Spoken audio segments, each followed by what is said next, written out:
How do we sustain success?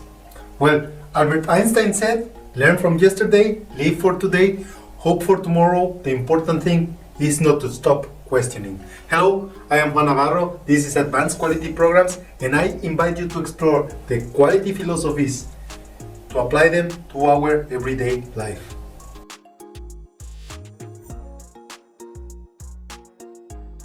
Today, we will discuss a critical aspect to plan our future work. The objective in this final step of the path of quality is to conduct a retrospective and analyze and establish the groundwork for valuable lessons learned that facilitate the application of our strategy and what we just went through for future undertakings. And of course, it's worth celebrating. Yeah? So let's begin with the essential step of reflecting on the entire process and assess every step taken backwards to reach this point. We have to analyze what went well and identify those areas that could have been improved. In formal settings like companies and industrial organizations, this is the time where we are creating a comprehensive final report detailing all the process, all the resources that we used, and the progression until the final conclusion.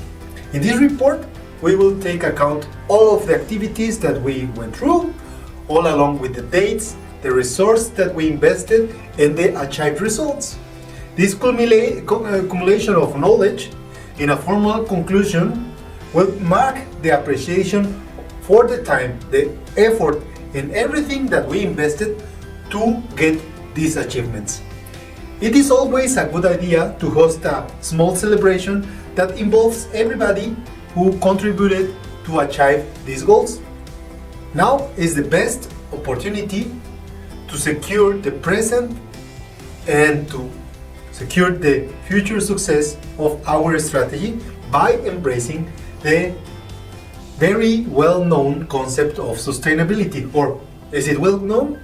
Let's understand sustainability. Okay, so sustainability denotes a system ability to develop and fulfill the present needs without compromising the resources and opportunities for the future growth and development. It entails striking a balance between our system, its environment, and the resources using by our system. Yeah? The term sustainability originates from sustainment or maintenance, meaning that a system can maintain itself. When the prefix self is added, like in self-sustaining, it means that the system can sustain itself independently. Let's consider the example of the student who lives with the parents until completing the studies. Initially, the student's needs are met through the parents' resources.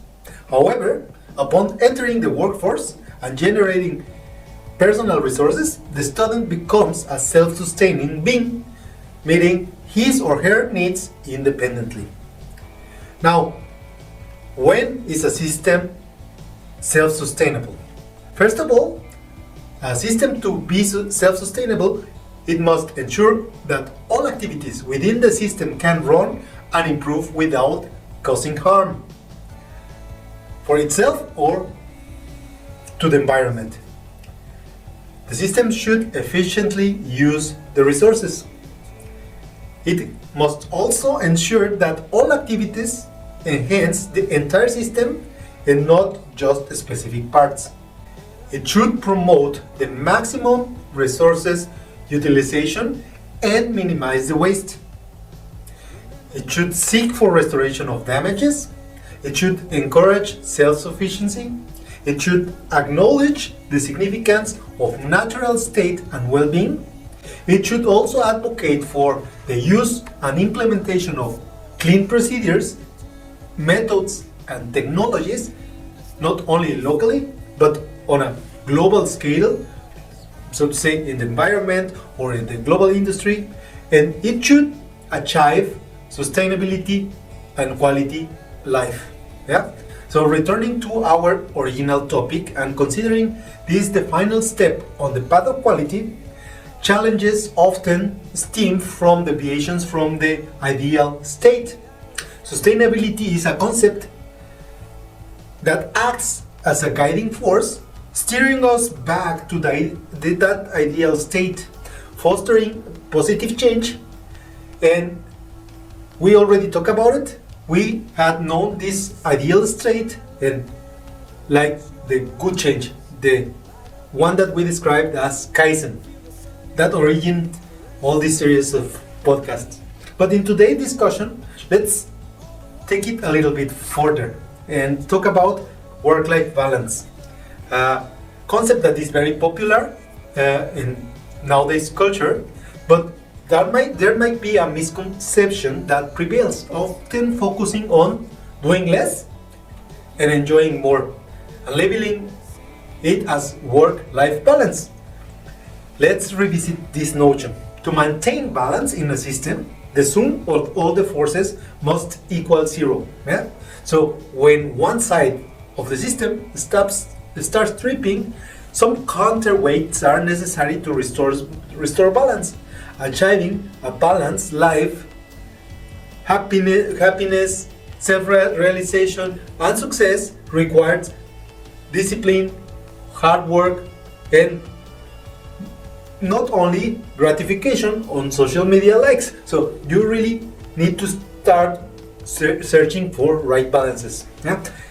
The key lies in revisiting the discussion that we have been through this podcast series. Achieving quality, much like balancing our life, is not an overnight feat. Work-life balance and a life of quality is a continual accumulation of efforts and discipline that brings that happiness and that balanced life that you would like to enjoy. If you desire more enjoyment in your life, you should focus on refining your daily habits and routines that fosters that balance rather than neglecting essential parts that you don't like in your work and everyday life. So this manifesting thing is actually the aggregation of little successes that will ultimately transform into those positive rewards that we are seeking. Okay? Quality and balanced living demand sustainability. The tools that we have just discussed on this last series of podcasts can guide you toward that quality of life and balance that you desire. Remember that every successful person attests to the fact that life of quality and success is attained only through continuous work and discipline. We need to embrace a philosophy of continuous improvement and work diligently toward the quality of life that we aspire to achieve, and this is a worthy effort. This week's challenge is to celebrate and inspire. This week, we will take the challenge to celebrate our success on this path of quality with those we love and we care about.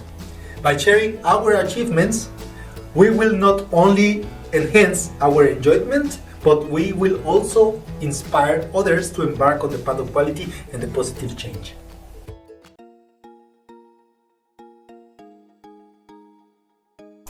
And that's it. Thank you everybody for joining me on this week podcast and video. If you are on YouTube, I genuinely appreciate all of your comments and support. If you enjoyed the video and you enjoyed the podcast, please consider giving us some thumbs up. Your subscriptions to the channel, to the podcast, means a lot and help us to grow. As we part ways for this week, I leave you with a powerful quote from Helen Keller. Character cannot be developed in ease and quiet. Only through experience of trial and suffering can the soul be strengthened, ambition inspired, and success achieved. Don't forget to hit the bell and see you next week.